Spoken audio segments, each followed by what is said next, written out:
Ang ganda po ng mga tagubilin niya. No? Na let's regard in the highest regard, let's hold them, yung mga hardworking, in the highest regard in love. No? Because of their work, ano pa? Warn those who are idle and destructive, encourage the disheartened people, no?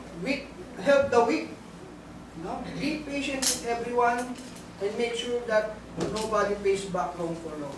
Huwag mong gantihan ng masama, but always strive to do what is good to each other and for everyone else. Yun po yung mga tagubilin. And lastly, yung patience po, hope, no? Ng Thessalonians, yung kanilang perseverance, no? That day waiting for Jesus Christ or the day of the Lord. No? Ito pong mababasa natin sa chapter 5 verse 8. But since we belong to that day, let us be sober, putting on the faith and love as a good breastplate, and the hope of salvation as a helmet.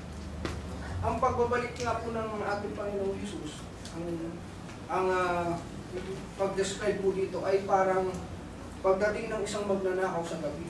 No? Walang nakakaalam kung kailan. Sa atin po mga mananampalataya, hindi natin we don't mind kung kailan ito darating. Hindi naman natin talaga alam. Sabi nga ng Biblia, walang nakakaalam kung kailan ito mangyayari. Kundi, ang mas mahalaga ay yung paghahanda. Yung ikaw ay handa sa anumang oras na siya'y darating. Ikaw ay nananatili sa pamumuhay na sangayon sa kanyang kalooban. Para kahit anuman, para anuman ang mangyari or dumating man yung sinasabing kanyang pagbalik, ikaw ay kasama na kanyang kukunin na dadalhin sa sangkalangitan when he returns. Hindi po natin dapat isipin or problemahin pa kung kailan ito mangyayari, kundi yung ating pananatili sa pag-asa. So, okay, we are grace in 1 Thessalonians chapter 2 verse 19 to 20. For what is our hope, our joy, or the crown in which we will glory in the presence of our Lord Jesus when He comes? Is it not you? Indeed, you are our glory and joy. No? Ang sabi ni Apostol Pablo, sa pagbabalik ng ating Panginoong Jesus, what is our hope, our joy, and a crown? Hindi ba't kayo, parang isang magulang, no, sa kanyang nabuong iglesia, na ang magulang po ay masaya. Nakita lang, para po niyang reward, no, sa kanyang mga anak na makitang ito ay nananatili sa araw ng Diyos. Ganon din si Apostol Pablo. What is our hope, our joy, and the crown of glory? Di ba't kayo? Sabi ni Apostol Pablo sa Thessalonians. Indeed, you are our glory and joy. So, ang katanungan sa atin na, what about us? Are we also worthy of commendation of our faith, love, and hope? Wala na yung mga pictures na nakikita ko dito. No? Yung mga pictures ng mga dati nyo po mga gatherings, no? Well, seeing that pictures, mga kapatid, yung pinagdaanan po ng Imus Church, no? Ako, I believe the gospel takes root dito po sa iglesia ito. No, dahil yung mga pinagdaanan po, mga aral na inyo pong narinig, na inyong pinapanatilihan, inyo pong pag-ibig sa isa't isa. So, ang akin naman ang pong iiwang mensahe o aral, sabi nga po ng ating nabasa, do it more and more. Manatili pa po tayo at gawin pa po natin itong mga katangiang ito para po sa mas ikatitibay ng ating iglesia. So, for that reason, mga kapatid, therefore, let us live in faith, love, and hope.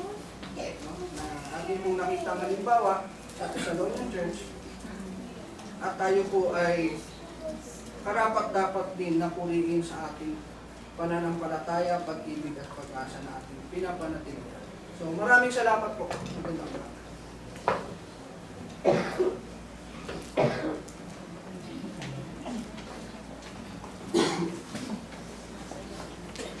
Maraming salamat po sa oras na araw pinagos sa inyo. Bago naman tayo dumako sa sermon, tayo makikita ng aming kilit. Bilang na 2:30. 2:30.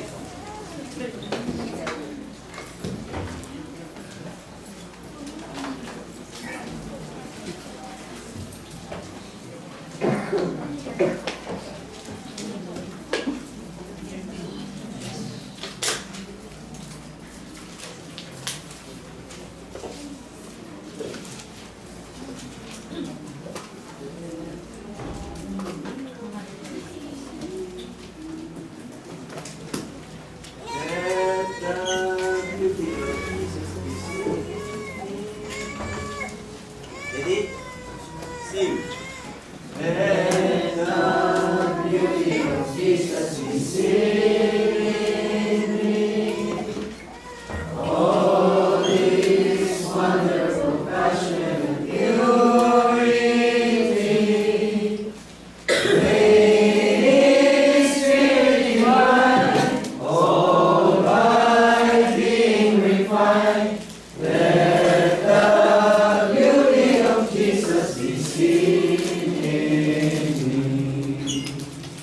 When your burden is heavy and hard to bear, when your neighbor refuse on your load to share, when your feelings so blue, don't know just what to do, let the beauty of Jesus be seen in you.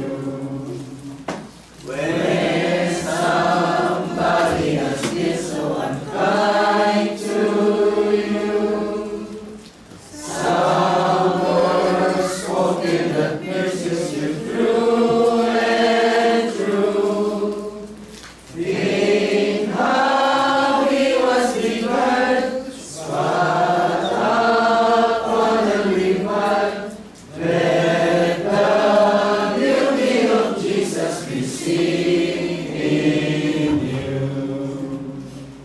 From the dawn of the morning till close of day, in example and gifts and in all you say, lay your gifts at His feet, ever strive to be sweet. Let the beauty of Jesus be seen in you.